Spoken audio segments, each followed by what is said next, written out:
Namaste. Welcome to Blessing Ready with Commander Uncle.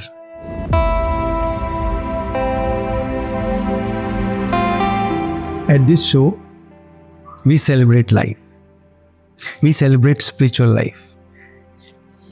We celebrate lives which have been in search of the divine, which have found divine in their own way. I found mine when I met Guru Maharaj on 18th of February 2001. एक चीज जो मुझे आज भी याद है और जो मुझे बेहद खुशी देती है वो ये कि जब मैं महाराज के पास उन्हें अपनी बेटी के एडमिशन के बारे में बताने के लिए गया, उन्होंने मुझे कहा फौजियों का काम तो मैं ऐसे ही कर देता हूँ. Exactly the same very words. तो मैं जान गया था कि महाराज के मन में फौजियों के लिए एक स्पेशल जगह है, और शायद इसलिए क्योंकि जिस तरह की जिंदगी फौजी जीते हैं महाराज उससे रिलेट कर सकते थे. और इस चीज को मैंने बार बार अपने साथ और मेरे दूसरे फौजी साथी जो महाराज से जुड़े हुए थे उनमें बात रिपीटेडली देखी. इससे बढ़िया क्या हो कि आज हमारे गेस्ट खुद एक फौजी हैं जिन्हें महाराज की ब्लेसिंग अबंडेंस में मिली और जिन्होंने नई संगत को जो गुरु महाराज से बाद में जुड़े उनकी लीगेसी, उनकी महिमा को बिना किसी बदलाव की जैसा उन्होंने देखा, जैसा महसूस किया, उसको शेयर करने का प्रयत्न आज तक किया है और करते रहे. इस प्रोग्राम का नाम blessing ready with commander uncle उन्हीं के अपने सत्संग से आया है, उनके अपने इंटरेक्शन से आया है, और इसके लिए मैं शो शुरू होने से पहले ही उनका धन्यवाद करना चाहूँगा. एयर मार्शल चोपड़ा सर, आपका बहुत बहुत धन्यवाद शो में आने के लिए. जय गुरु जी. जय गुरु जी. जय गुरु जी. बहुत ब्लेस्ड फील कर रहा हूँ मैं आज कि आपने ऐसी रिकॉर्डिंग के लिए मुझे बुलाया है. गुरु जी महाराज के साथ मैं 1995 में जुड़ा था. शुरू में ही गुरु जी ने मुझे कहा था कि मेरे को अपना सत्संग 1000 बार सुना है, और मैं गर्व से बता सकता हूँ तकरीबन 70-80 बारी तो गुरु जी महाराज खुद ही करा गए थे सत्संग मेरा. अब आज 301st टाइम है जो मैं फिर गुरु जी के बारे में बात कर रहा हूँ आपके साथ. आई एम इंडीड, जैसे आपने कहा, ग्रेटली ब्लेस्ड कि गुरु जी की मेहर आज तक मुझ पे, आप पे और सबके ऊपर बनी हुई है. चोपड़ा अंकल, अपने बचपन के बारे में थोड़ा बताइए और बताइए कि स्पिरिचुअलिटी किस तरह से इवॉल्व हुई आपके जीवन में.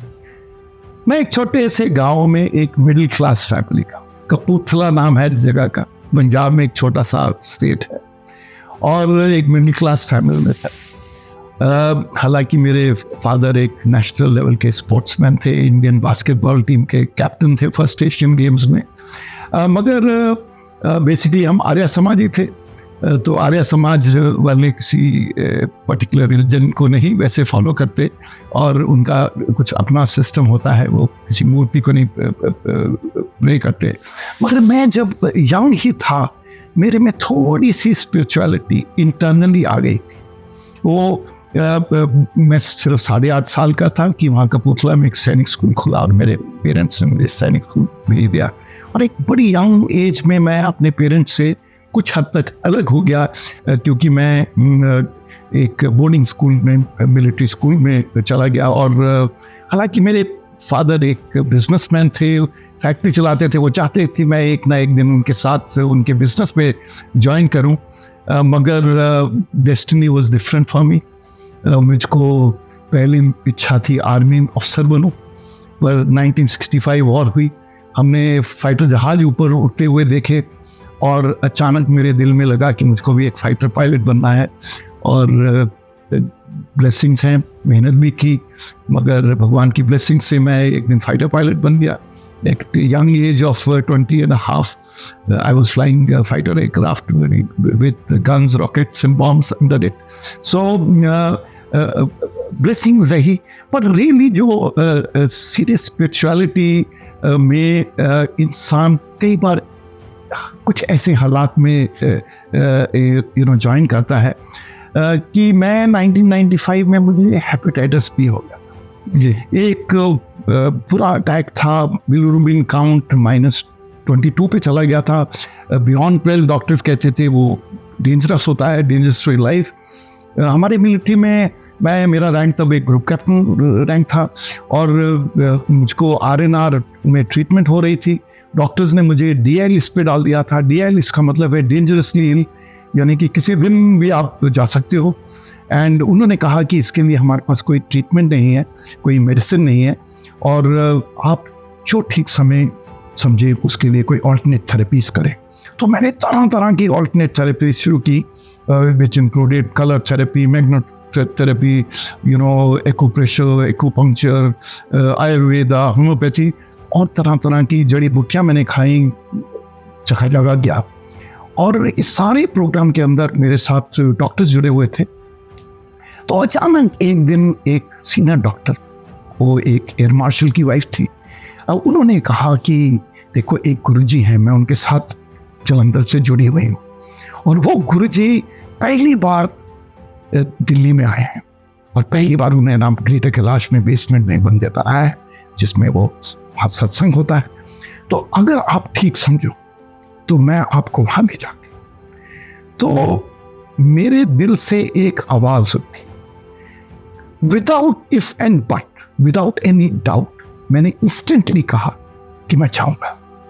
हालांकि वो डॉक्टर थी, उन्होंने कहा कि as a doctor I must tell you कि आपको अपने रूम से छोड़ो, आपको बेड से भी नहीं उठना चाहिए, because that can be dangerous to your life. But I said no, I will go. And then that is how I went and connected with Guruji. फिर आप गए, गुरुजी के यहाँ गए। बेसमेंट में मंदिर था ग्रेटर कैलाश में, 5-6 सीढ़ियाँ थी। मैं सीढ़ियों में उतरा, तकरीबन 40-45 लोग संगत में बैठे हुए थे, भजन चल रहे थे। सामने गुरुजी सिंहासन पे बैठे थे। 45 सेकंड्स की वॉक थी to from where I got down. मुझे कहा गया था कि गुरुजी के जाके पाँव छू देना। मैंने गुरुजी के पाँव छुए। उन्होंने अपना हाथ उठाया, मेरे शोल्डर पे रखा, फिर मेरे सिर पे। चोपड़ा तेनों मैं ठीक करता, तू ठीक हो गया, तेरा कल्याण हो गया। He said instantly. My physical contact in the mandir was about 45 seconds to 1 minute. called you by name, Chopra uncle. Chopra uncle. फिर उन्होंने कहा जाओ बैठो। And since I was not supposed to exert, मैं दीवार के साथ पीठ लगा के बैठ गया। 5-6 फीट डिस्टेंस था गुरुजी से जहाँ मैं बैठा। थोड़ी देर में गुरुजी ने अमृत बनाना शुरू किया। तो अमृत कैसे बनाते थे? उनके सेवादार आते थे, स्टील के टम्बलर्स में पानी लाया जाता था। गुरुजी के यहाँ एक चंदन की माला थी उनके हाथ में। उन्होंने वो माला पानी के अंदर घुमाई और उसके साथ कुछ मंत्र बोले।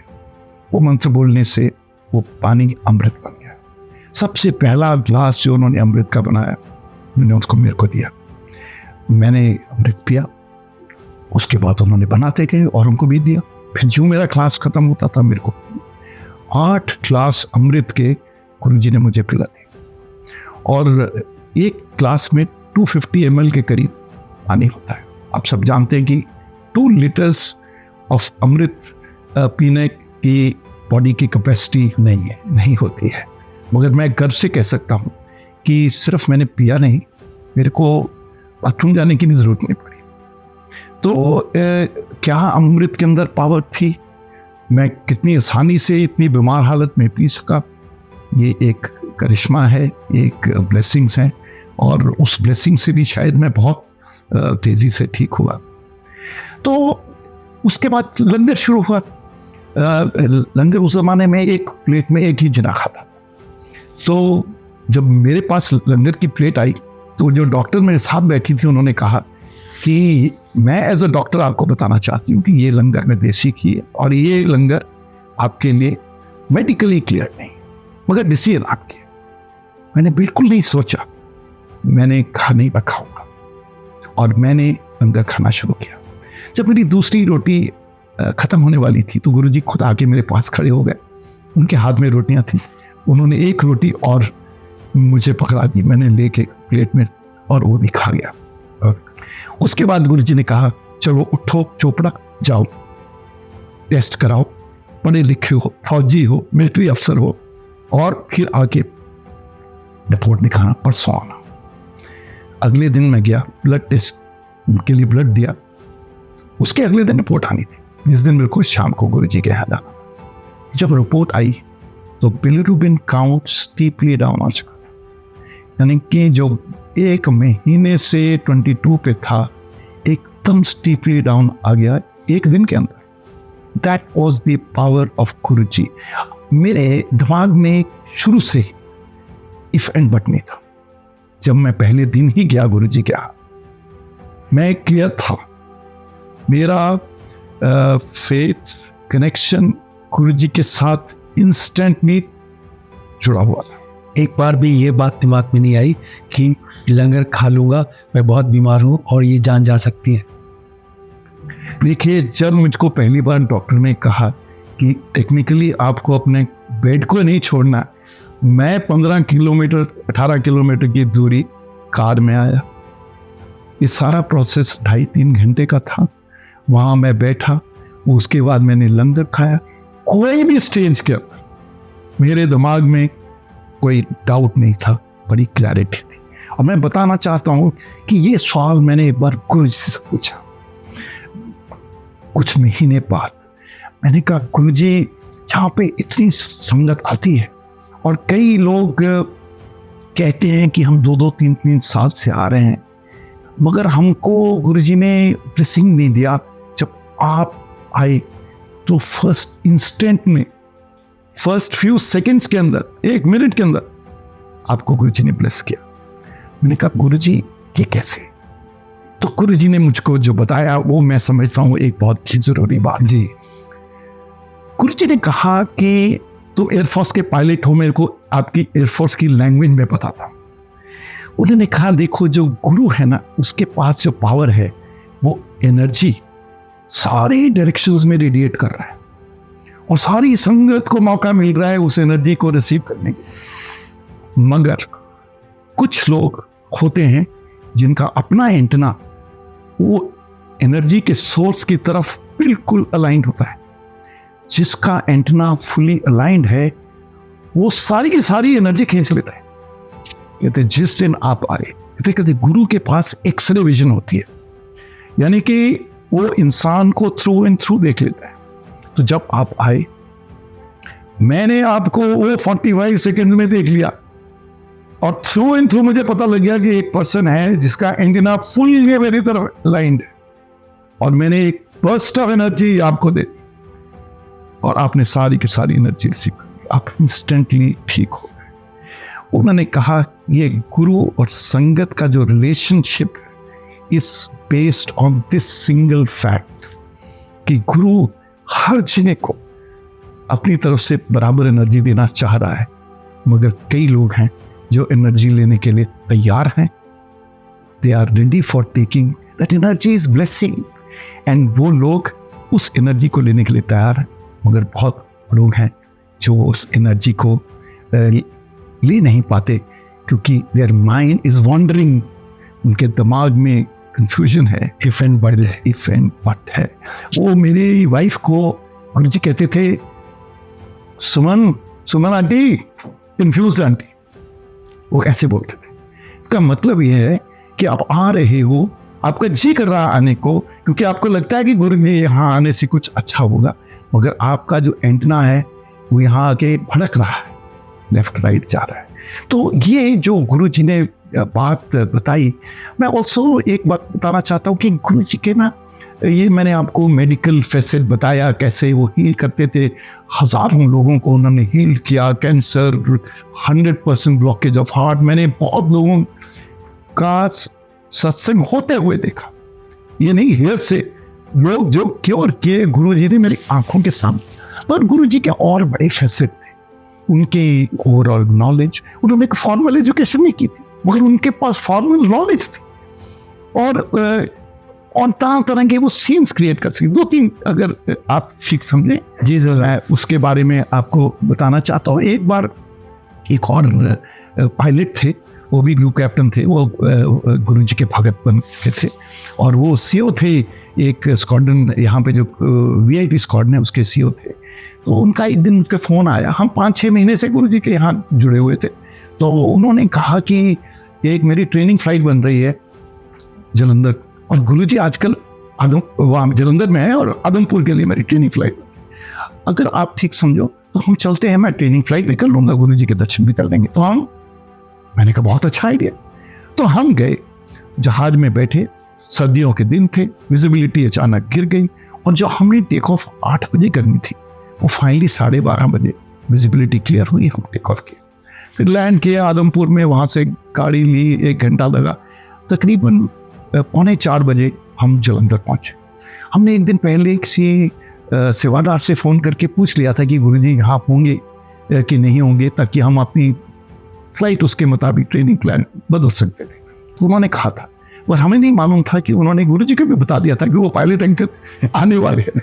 सो जब हम पहुँचे तो वहाँ पे 3-4 संगत बैठी थी, भजन चल रहे थे, गुरुजी अपने चैम्बर में रेस्ट कर रहे थे। 4:15 के करीब गुरुजी अपने चैम्बर से बाहर निकले, हमने उठ के पाँव छुए, वो आगे वो बड़ी लेट करता, उस तस्वीरें आना सीखा। तो मैंने कहा, मैं कुछ बोलने ही लगा था कि गुरुजी ने कहा नहीं मैंने तस्वीर लोड नहीं है, मैंने सब पता है कि तुसी किस तरह लेट हो गए, बैठो। Anyway we left, started listening to bhajans. I was blessed that बहुत बार गुरुजी के साथ कुछ बातें करने का मौका मिला और थोड़ी बातें करते रहे। गुरुजी पंजाबी में कई कुछ अच्छी बातें बताते थे, कुछ 1-2 मैं आपको बताऊंगा भी। तो उसके बाद हमको बेस कमांडर ने कह दिया था कि 5 बजे से पहले आप 5 बजे नाइट फ्लाइंग क्लियर नहीं है, अगर आपको टेक ऑफ करना है तो आप वहाँ से 5 बजे जरूर चलना, क्योंकि 6 बजे के बाद हम आपको यहाँ से टेक ऑफ नहीं करने दें। तो 4:45 मैं घड़ी देखने लगा, मुझको लगा कि अगर 5 बजे तक यहाँ से नहीं निकले तो आज रात यहीं रहना पड़ेगा। तो जब मैं घड़ी देख रहा था तो गुरुजी ने मुझे देख लिया, पहला लेट आंदे हो तो हुण करियां देख रहे हो इसे। I said, नहीं गुरुजी, we are in no hurry. I just happened to get, मैंने सब पता है, but actually he was right. So time निकल गया और फिर बैठे रहे हम। 8 बजे के करीब गुरुजी ने किसी अपने सेवादार को इशारा किया, वो 2 साड़ियाँ और 4 लड्डू के डब्बे लेके आ गया। उन्होंने मुझको और ग्रुप कैप्टन को बोला कि उठिए, अब आप चाहिए। गुरुजी ने 2 डब्बे और 1 साड़ी हमको दे दी आंटियों के लिए। तो मैंने कहा, गुरुजी हम तो अब जा ही नहीं सकते, हमने तो टेक ऑफ ही कल करना है, तो आप हमको यही रहने दो, अब हम लंगर खा के ही जाएंगे। तो गुरुजी ने बोला, नहीं सिट जाओ। So now that was like an order, Guruji का ऑर्डर था। हम चले गए। 9 बजे हम आदमपुर पहुंचे और हम देखते हैं कि बेस कमांडर वेट कर रहा है, रनवे की लाइट्स ऑन है।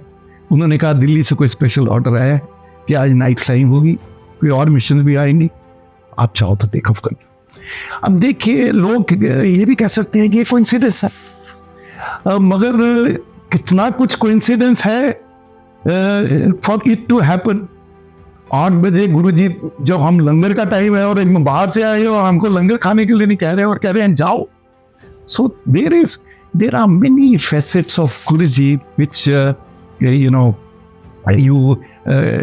I can narrate which are other than just healing people. आपने कहा था आपकी गुरुजी से काफ़ी बातें होती थी, तो कुछ मैसेजेस तो मिलते होंगे, हाँ शेयर कीजिए प्लीज़। हाँ, 2 चीज़ें बताता हूँ।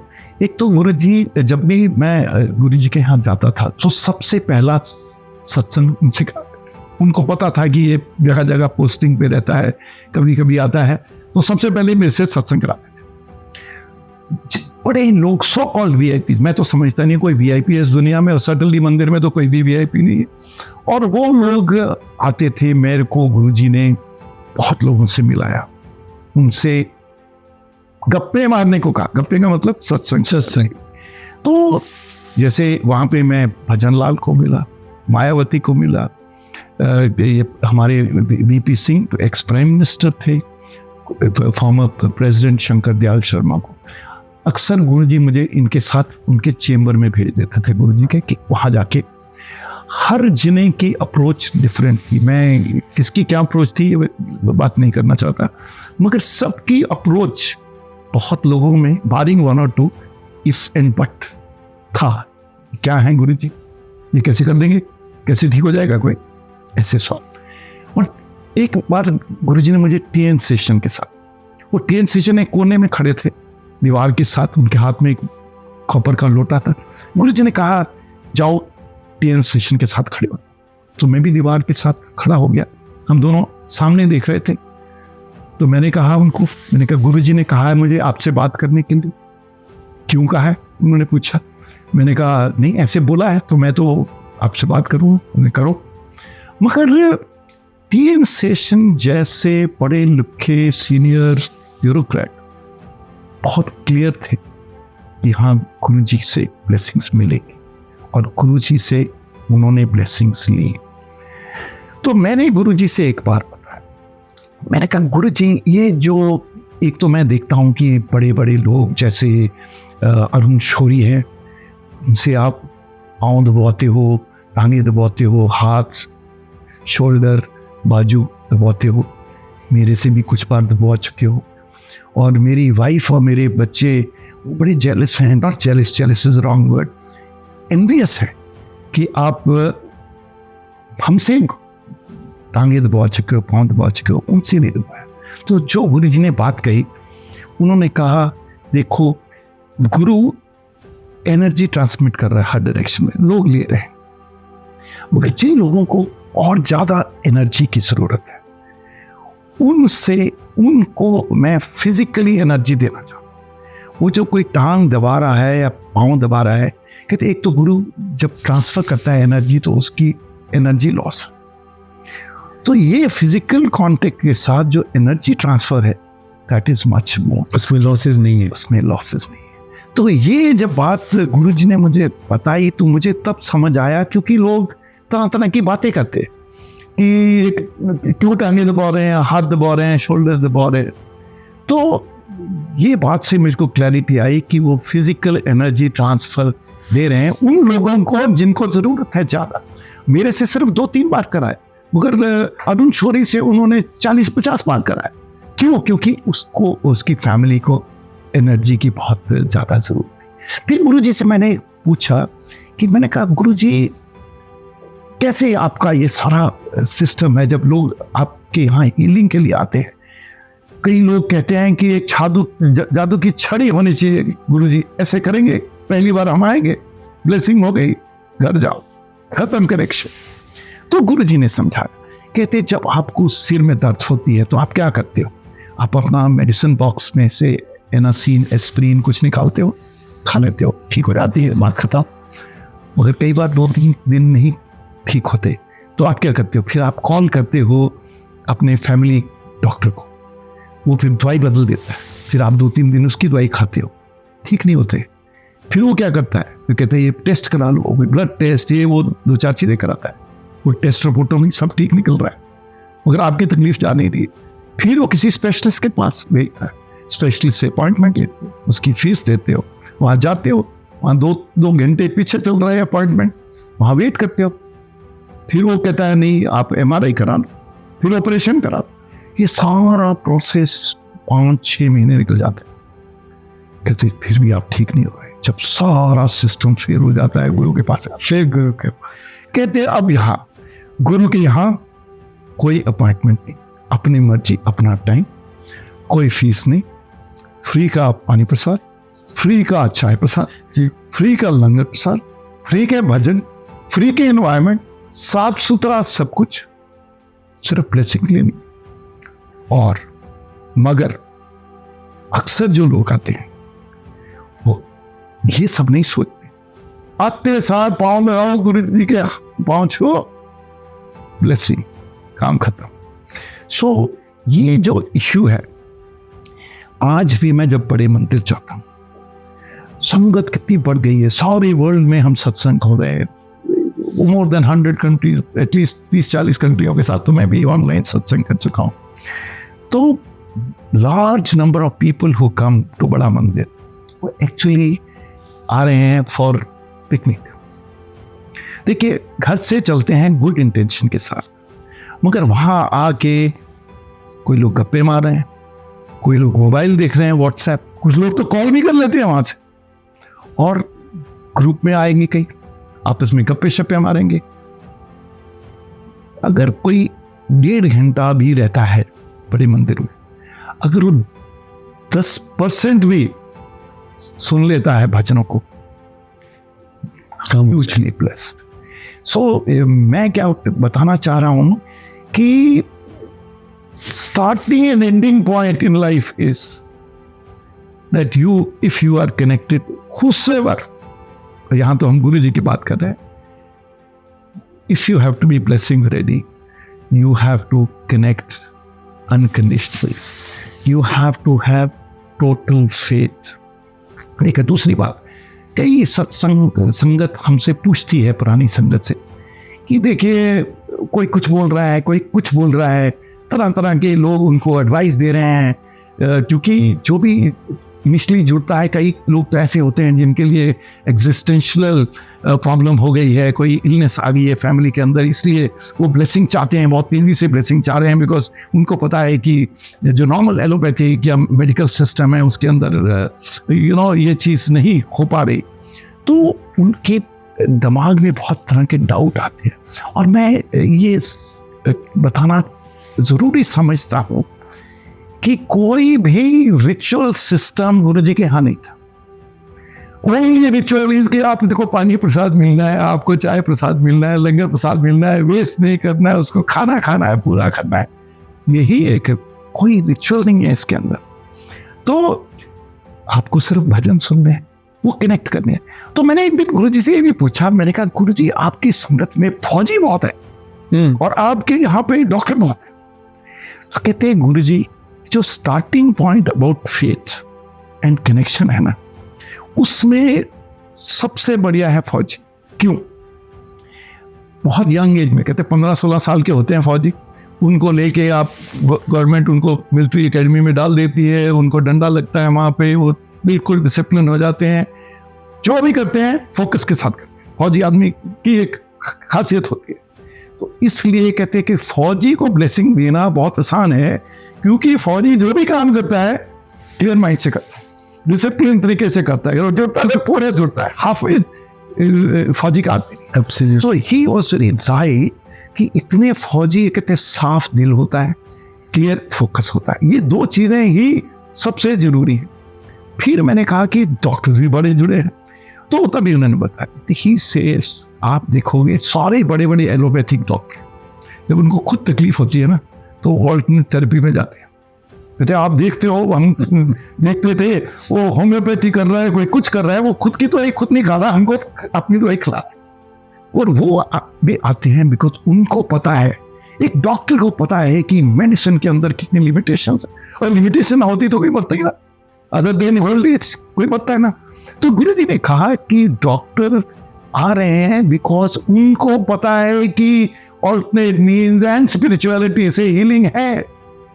उस हीलिंग को गुरु जी ने कहा, इसलिए डॉक्टर हमारे पास, जो भी डॉक्टर मेरे साथ जुड़ रहे हैं उसके नॉर्मल फॉर्मूले काम नहीं कर रहे, इसलिए गुरु जी के साथ जुड़ रहे हैं। सो गुरु जी के साथ सबसे बड़ा रोल इंसान का खुद का है। खुद का ये है कि वो अपने माइंड को और हार्ट को क्लियर करे पहले, और जब उसने वो काम कर लिया तो 90% काम हो गया। जब वो जुड़ गया तो उसको ब्लेसिंग्स फुल फॉर्म में उसको मिले। आपके एयरक्राफ्ट से इंजेक्शन के बारे में बताया, जो आपने काफ़ी बाद में किया। आई बिलीव आप एयर मार्शल थे उस समय, और शायद दुनिया के अकेले एयर मार्शल हैं जो इंजेक्ट किए। और हमारे सामने आई मस्ट से कि एयरफोर्स में बहुत सीनियर लोग फ्लाइंग नहीं करते, खासकर फाइटर फ्लाइंग वगैरह में, बट करते भी हैं, ऐसी बात नहीं है। तो मैं जब एयर मार्शल था, मैं last year of my service था, I was more than 59 years old. तो मैं ग्वालियर गया, मैं एक मिराज 2000 पायलट हूँ, और मिराज 2000 का पायनियर था, फ्रांस से ट्रेनिंग करके फ्रांस से जहाज 4-5 जहाज में इंडिया में लाया था। तो 2012 की बात है। आप जानते हैं कि गुरुजी तो 2007 में चोला छोड़ गए थे, मगर गुरुजी तो हमारे साथ ओमनी प्रेजेंट है हमेशा। तो मैं एक ट्रेडिशनल था कि सीनियर ऑफिसर जाएगा, तो स्क्वाड्रन के अंदर जिस स्क्वाड्रन में मैं था तो उसके साथ हमने फ्लाइंग करने के लिए गया, और सीओ के साथ उड़ा। 2 सीटर जहाज था, मगर क्योंकि मैं ट्रेन था इस जहाज में तो उड़ा मैं ही रहा था। आफ्टर टेक ऑफ 5 मिनट के बाद हम 11,000 फुट की ऊंचाई पे थे, तो एक बहुत बड़ा धमाका हुआ। एयरक्राफ्ट के पीछे से आवाज़ आई। हमने जब मीटर वगैरह देखे तो इंजन फट गया था और टेम्परेचर बढ़ गई थी। फायर वार्निंग लाइट ऑन हो गई थी। बाद में पता लगा कि कोई टरबाइन ब्लेड टूट गए थे और सारा का सारा इंजन खत्म हो गया था। सिंगल इंजन एयरक्राफ्ट है, और फाइटर जहाज फिर एक बार इंजन चले जाता है तो बहुत स्टीपली उतरता है, स्पीड भी बहुत ज़्यादा थी। तो कुछ सेकेंड मिलते, हमारे केस में हमको थोड़ा ज़्यादा टाइम था बिकॉज अभी हम हाइट पे थे, सो अराउंड 30 सेकेंड्स। 30 सेकेंड्स में मेरे को ये था कि मैं फटाफट अपने आप को बिल्कुल ब्रेस अप कर लूँ ताकि अगर इजेक्शन हो। देखिए, जब इजेक्शन होती है ना तो जो जहाज, जो बॉडी के ऊपर फोर्स है वो 28 times the force that is we are experiencing now sitting on the ground. इतनी ज़्यादा फोर्स होती है कि आपका ब्रेन से सारा ब्लड, आईज से ब्लड, आपको कुछ नज़र नहीं आता, आपके अंदर बिल्कुल तारे सिर में चमकते हैं, इतनी फोर्स होती है। तो मुझको पता था कि ये सीरियस बात है। 40 साल की उम्र के ऊपर अक्सर लोग जो इजेक्ट करते हैं उनके बैक या नेक में कुछ प्रॉब्लम रह जाती है, क्योंकि कंप्रेशन इतनी जोर से होती है। तो मेरे दिल में 2 बातें आई 30 सेकेंड्स के अंदर, जब मैं अपने आप को जरा टाइट भी करा था। एक था, मैंने कहा अपने आप को, मैंने कहा 40 साल की सर्विस की ट्रेनिंग का आज टेस्ट है। और दूसरी बात मेरे दिमाग में आई, मैंने कहा गुरुजी आज अपना हाथ मेरे शोल्डर और सिर पे रख देना जैसे आपने पहले दिन रखा था। और उसके बाद हमने सीट का हैंडल खोला। 2.5 सेकंड के अंदर 19 रॉकेट या कार्ट्रिज फायर करते हैं एक सीक्वेंस के अंदर, 2.5 सेकंड के अंदर। और 2.5 सेकंड के बाद पैराशूट खुला और मैंने देखा कि मैं जिंदा, मेहर हो गई है। नीचे चंबल की घाटी में हम उतरे। चंबल की घाटी नजर आ रही है, नदी नजदीक से बह रही है। तो ब्लेसिंग्स हैं। आज मैं 71 ईयर का। गुरु जी ने मेरे को, जब मैं पहली बार जुड़ा था, दूसरी तीसरी बार में ही बोल दिया, चोपड़ा तू देखी तेन आपा किथे लेके जाना। And I must tell you with his blessings and grace that जिस दिन मैं रिटायर हुआ एट 60 ईयर्स एज, आज तक गुरु जी ने किसी अच्छी पदवी पे बैठा के रखा। और ये गुरु जी ने तब कहा था 95 में। तो मैं क्या कहना चाह रहा हूँ, खास करके जो नई संगत है, जुड़ो दिल से, दिमाग से, खुले दिमाग से।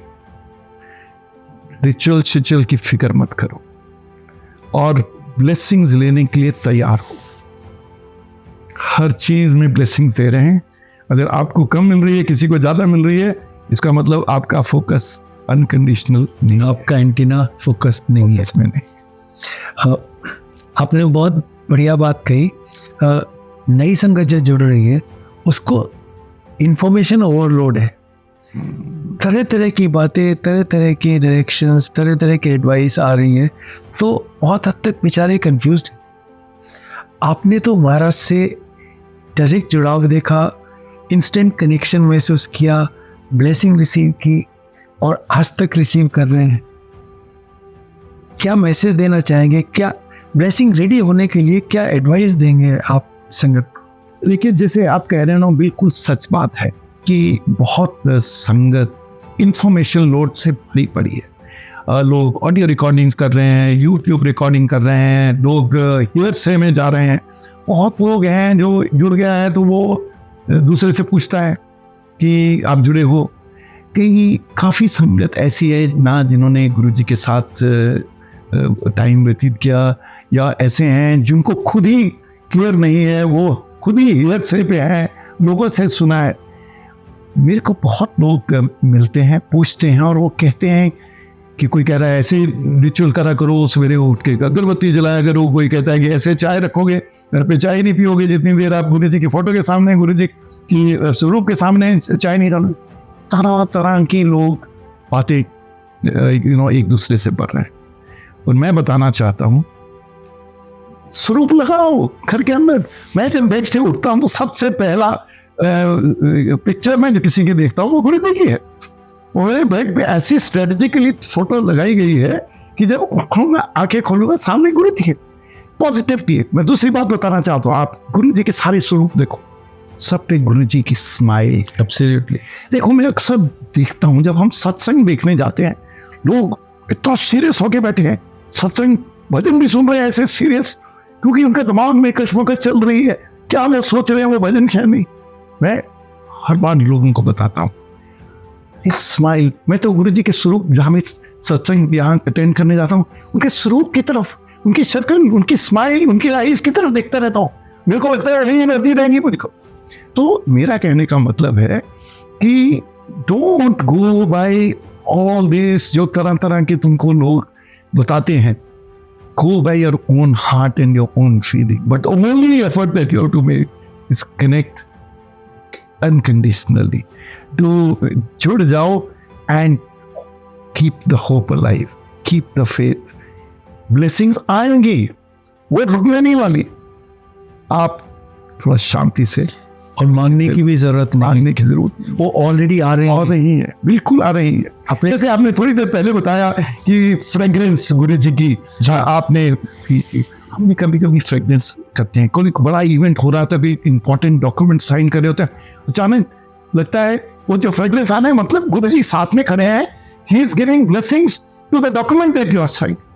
सो दैट इज द अब भी मेरे को फ्रेग्रेंस आई है, अब भी जब मैं बात कर रहा हूँ आपके साथ, I'm getting the fragrance. That means Guruji is watching this interview at this moment.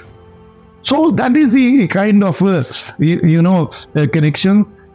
मंदिर जाओ, जहाँ भी जाओ, सत्संग अटेंड करो, सुनो। भजनों में बहुत अच्छी अच्छी बातें हैं। थोड़ा भी उसमें से हम इम्बाइब कर लेंगे, आपका जीवन बदल जाएगा। यार संगत के लिए मैसेज भी हो गया। कोई और बात जो आप शेयर करना चाहें? देखिए, एक दो और फैसेट मैं आपको गुरुजी के बता सकता हूँ जी। दो और छोटे छोटे फैसेट बताता हूँ। देखिए, एक बार ना एक लेडी थी, कोई रॉयल फैमिली की थी, राजस्थान से गई थी, उसकी 3 बेटियां थी, कॉलेज गोइंग बेटियां थी। वो गुरुजी के पास आई, और जब उन्होंने गुरुजी के पाँव छुए तो उन्होंने, गुरुजी उनको पहले से शायद जानते थे, वो आगे भी जुड़ी हुई होंगी। तो उन्होंने, गुरुजी ने कहा, मैं आगे ही बैठा था, मैंने कहा चोपड़ा इन्होंने मेरे चेंबर ले जाओ, कहानियाँ सुनाओ। That's what he used to tell me. So moment I went into the chamber, I started narrating, and within 30 seconds Guruji himself walked in. So I thought since Guruji has come, my role has finished. तो मैं जाने लगा, तो गुरुजी नहीं तो इतने खड़ा रहा। So I kept standing, and then I must tell you what is conversation that took place. Guruji asked the second girl. He says, इम्तिहान हो गया? उसने क्या हो गया? उसने कहा कि गुरुजी ने पूछा कि कैसे रहे पे? कहते गुरुजी पक्का नहीं पता, पास होंगी नहीं होंगी। तो गुरुजी ने उससे पूछा कि सेकेंड ईयर था, इको ऑनर्स का, पिछले साल के 3 क्वेश्चन पूछूंगा सिलेबस से, अगर तूने तीनों के जवाब ठीक दे दिए तो पास, अगर ना दिए तो फेल। तो गुरुजी ने इको ऑनर्स फर्स्ट ईयर के 3 सवाल पूछे उससे, तीनों के वो जवाब नहीं दे पाई, मगर उसने ये कंफर्म किया कि तीनों के वाकई प्रीवियस ईयर के साथ। सी, इको ऑनर्स कोई सिंपल सब्जेक्ट नहीं है, इट्स ए कॉम्प्लेक्स सब्जेक्ट, और उसके किसी पर्टिकुलर ईयर के सिलेबस के कोई क्वेश्चंस बता दे आपको, he has to be superhuman, or he has to be economics teacher or a professor। तो गुरुजी ने कैसे वो सवाल, वो लड़की पास हुई फेल हुई, मेरे को उससे मतलब नहीं, मगर ये गुरुजी के नॉलेज होना। गुरुजी वाज वेरी कंसिडरेट अबाउट, जब आप गुरुजी के यहाँ जाते थे तो उनको पता है फौजी आदमी है, ईस्ट में पोस्टिंग है, वहाँ से आया है, 1 हफ्ते के लिए आया है, इसके और भी काम होंगे।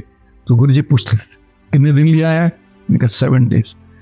सिर्फ 2 दिन इतने आना है, 5 दिन अपने फ्रेंड आना, विस्की पीनी है, अपने बच्चे ने आउटिंग करनी है, रेस्टोरेंट जाना है, जो भी करना, means he was so conscious कि तो सिमिलरली जो लेडीज कई बार जब एवलॉन रिसोर्ट में गुरुजी का मंदिर बना तो वो सिंगल रोड होती थी, अब तो एमजी रोड, दिन रात लाइट्स लग गई, मेट्रो चल पड़ा, तब कोई लाइट्स नहीं थी। खास करके जो संगत को वापस गुड़गांव जाना था या दिल्ली जाना था, सिंगल रोड होती थी, रात के 10 बजे लोग डरते थे। तो गुरुजी इज टू मेक श्योर कि कोई लेडी अकेली जा रही है तो 2-3 कारें इकट्ठी जाएंगी, so that the person gets escort. तो एक दिन 10:30 बजे का टाइम था, एक लेडी गुरुजी से परमिशन लेने के लिए जा रही थी, मैं उसके पीछे खड़ा था। वो जब उसने गुरुजी के पाँव छुए तो गुरुजी ने कहा, वो इतनी जल्दी की है, बैठ जाओ थे। गुरुजी knew that she is coming single, she was a single lady, and she said, गुरुजी ने कहा नहीं बैठो। I was behind, so I knew now that when I touched the field, scenario may be similar. So Guruji told me, he said, Chopra, inala beja. And he made me sit next to that lady whom I had never met, and I didn't know her. So and said, Gallankar. Now, I was a little shy, not knowing this lady, कि मैं उससे बात कैसे करूं। तो lady was a little more this thing extrovert. तो उसने पूछा, आप कौन है?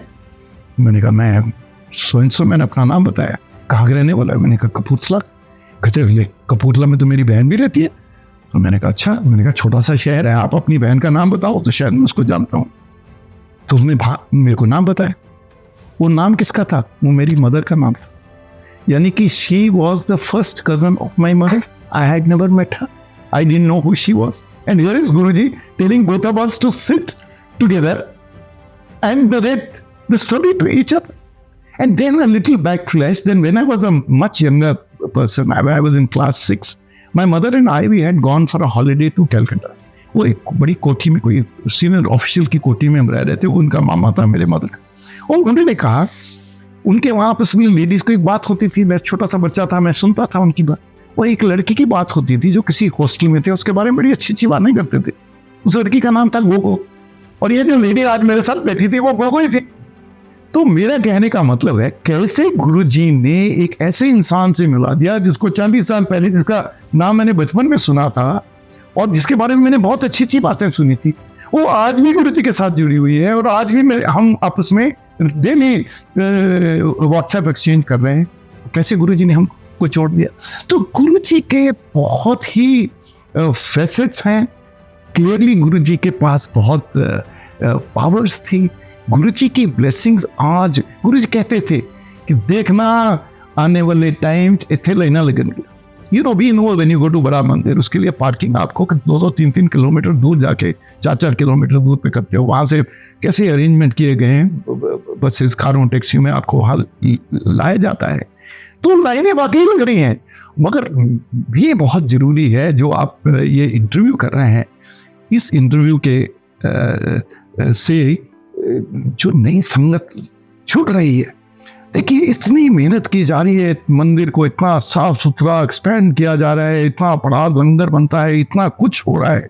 जो संगत है उसको ये समझना, सारा जिस्ट ऑफ गुरुजी का जो सिस्टम है, उनकी ब्लेसिंग्स कैसे मिलती हैं और कैसे ब्लेसिंग्स के लिए रेडी होना, ये बहुत एक जरूरी बात है। एंड आई ओनली होप कि ये थोड़ी इंटरेक्शंस जो आपने सोची हैं उसका वाकई लोगों को फायदा होगा। मुझे पूरा यकीन है सर कि जो आपने आज कहा है वो बहुत सारी नई संगत को गाइड करेगा और गुरु महाराज से डायरेक्ट दिल से जुड़ने के लिए इंस्पायर करेगा।